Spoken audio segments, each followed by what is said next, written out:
Alright, it's day 2 of our drift festival.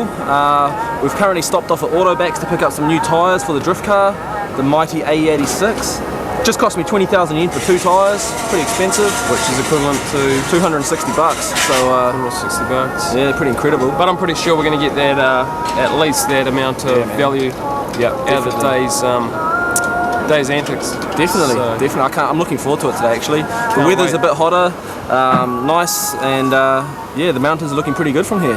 We're just trying to get into a bit more Japanese tradition and also health safety. It's unbelievable what you can catch in this country. So back into it, I guess. Back into it. Right behind us we've got Autobacks, which is probably the equivalent back home as Repco, and they sell everything from tyres, suspension, blow-off valves, body kits, everything like that. Probably going to check out a Super Autobacks if we can. Right. Yep, but right here, this is just like a normal one. They also actually fit your parts for you while you're here, and it's pretty good. Pretty cool. Well, maybe we can take a few notes home to Repco New Zealand. Get onto it, my friends. Yes, sir. We'll catch you guys later.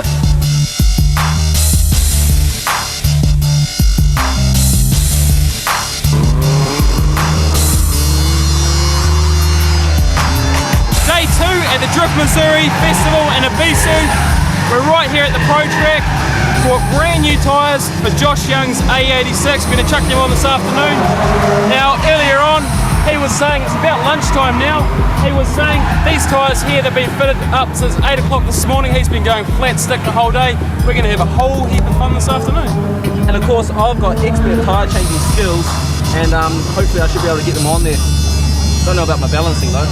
First up, we had a better look at Josh Young's car in the daylight. As you can see, it looks a little bit rough, but the engine on this thing has certainly worked.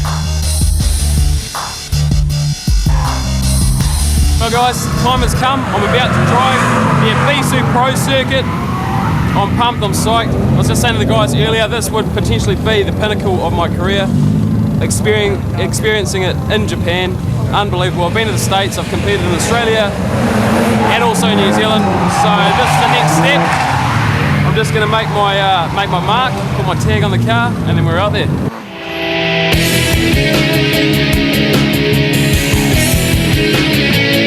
After JT finished tagging the car in true Moriwa styles, he hit the circuit. We were all interested to see how JT would go on the Pro Circuit, as it's his first time hitting it behind the driver's seat. So after warming up in the beginner track, I felt I was ready to hit that Pro track. Now this track has been used every year for the D1 GP series. It is called the Minami Ebisu track. It is world famous. I've been hanging out to get on this track for the last 5 years. So it was finally time to step up and make this thing happen. Now, drifting Minami or the Ebisu Pro track was not the easiest thing, considering this A86 only has 160 horsepower. You're trying to enter the first downhill corner, third gear wide. You need about 400 or 500 horsepower, but we still managed to pull it together and make it happen. Up the other end of the course, another long sweeping left-hand corner into a big hairpin through a downhill section.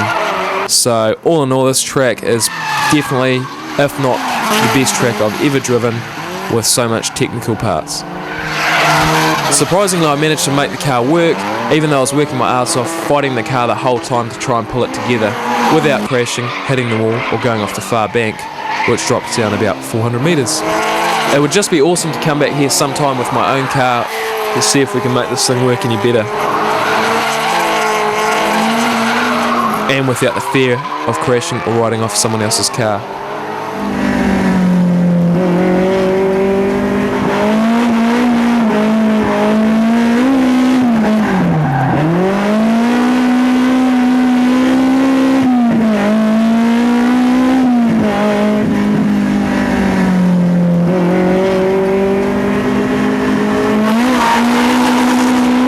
As you can see by the way JT took this corner, he wasn't mucking around. He took it at full speed, full noise, and had full car control. Yeah, you got to know your car pretty good out. It's big commitment here, man. It really is. Like, you look at it and it's like, what? It doesn't look I guess even when you ride with somebody, it doesn't look that big. Once JT had his fun, we then headed up to one of the other tracks, which is better suited for circuit racing. And we caught up with Shino. She is one of the most recognised female drifters in the game. Alright, we're standing here with Shino. Hello Shino. Hello. How are you? Very good. And you guys, you New Zealand people. Say hello to New Zealand. Hello. I love New Zealand. You love New She's been Yeah. to New Zealand before? Yes, just 1 year. Just 1 year? Yeah. She's also been in Australia. She's one of Japan's top female drifters and she's going to take me out and scare the hell out of me.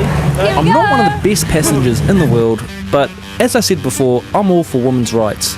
And I just let her go for it. And I can tell you, she is one awesome drifter. She took every single corner at full speed, full noise, and didn't glitch a bit. The thing that impressed me the most was the fact that it was an S14 and it only had a pod filter and an exhaust.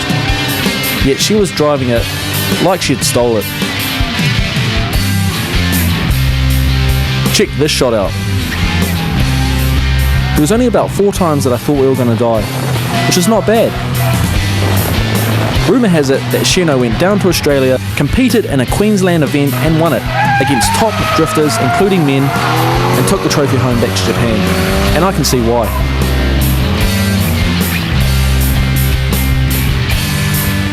As good of a driver that she was, I was still happy to get out of the passenger seat. Oh my gosh, that was awesome. I'm so freaked out. I think I've had enough now. I'm going home back to New Zealand. Awesome. Because we were in Japan in the middle of August, it was their monsoon season, which brought out rain. A lot of rain. In fact, so much rain, which turned the track into swimming pools. But it didn't stop these drifters going out and showing some of their talent. One of the most impressive cars out there was a gold S15. He took the track at full speed. As you can see, it is very hard to get full control when there is that much rain. Check out that MR2, he was scared. But after a while, they got used to it and started pulling off some fat drifts. Check out the puddle that this S15 hits. Huge amount of rain. This is not easy drift conditions at all, as this MR2 shows us. But this driver of this S15 was by far the best on the track.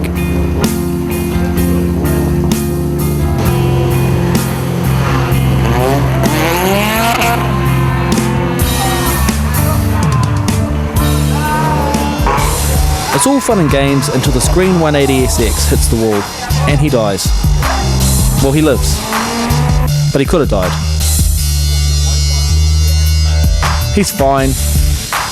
The amazing thing in Japan is that there's no marshal stool, but all his friends come and help him.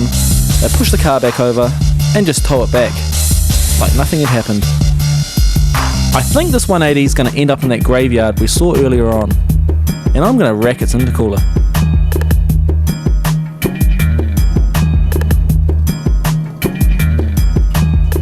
Well guys, that's the end of the Drift Festival. I'm completely bushed. How you feeling, man?